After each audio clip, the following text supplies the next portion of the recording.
महाराष्ट्रात विधानसभा संपली असून महायुतीने बहुमताने दणदणीत विजय मिळवला। याच सोबत 5 डिसेंबरला मुख्यमंत्री पदाचा शपथविधी सोहळा पार होणार आहे आणि हा शपथविधी सोहळा मुंबईतील आझाद मैदानावर होईल। या सोहळ्याची जय्यत तयारी सुरू असल्याचे दिसून येते। आज आपण या व्हिडिओच्या माध्यमातून पाहूयात की आझाद मैदानावर शपथविधीसाठी कोणकोणत्या मान्यवरांची उपस्थिती असणार आहे आणि या सोहळ्याची तयारी कशा प्रकारे सुरू आहे।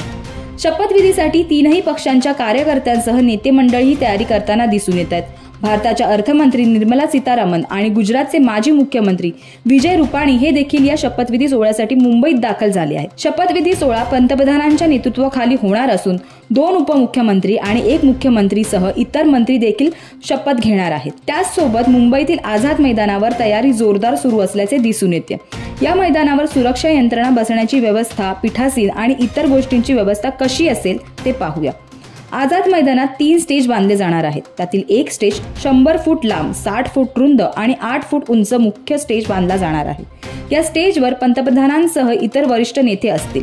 याचप्रमाणे दुसऱ्या स्टेजवर संत महंत, लोकप्रतिनिधी आणि इतर नेते बसलेले असतील आणि शेवटच्या 3ऱ्या स्टेजवर सांस्कृतिक कार्यक्रमांचे आयोजन करण्यात येईल। स्टेज समोर खासदार आणि आमदारांसाठी 400 जागांची व्यवस्था केली जाईल। तसेच VIP व्यक्तींसाठी 1000 राखीव जागा ठेवल्या असतील। सोबतच साधारण 30 ते 40 हजार लोक बसतील अशी व्यवस्था केली जाईल। आझाद मैदानाच्या दोन्ही बाजूंना मोठे मोठे कटआउट लावले असतील। आझाद मैदानात पोलीस यंत्रणा तैनात करण्यात येईल आणि मोठ्या डॉक्टरांसह 12 ते 13 रुग्णवाहिका उपलब्ध असतील। अग्निशमन दलाच्या गाड्याही तैनात करण्यात येणार आहेत। संपूर्ण आझाद मैदान CCTV निगराणीच्या अंतर्गत असेल। महत्त्वाचे म्हणजे येथे फिरते शौचालय आणि पाण्याची व्यवस्थाही केलेली असेल। प्रवेशद्वारांवर कडेकोट बंदोबस्त असून नागरिकांसाठी मुख्य 3 प्रवेशद्वार असतील। या नियोजनाप्रमाणे आझाद मैदानावर सोहळ्याची जय्यत तयारी सुरू आहे। 5 डिसेंबरला होणाऱ्या या शपथविधी सोहळ्यात मुख्यमंत्री देवेंद्र फडणवीस असून उपमुख्यमंत्री पदाची घोषणाही करण्यात येईल।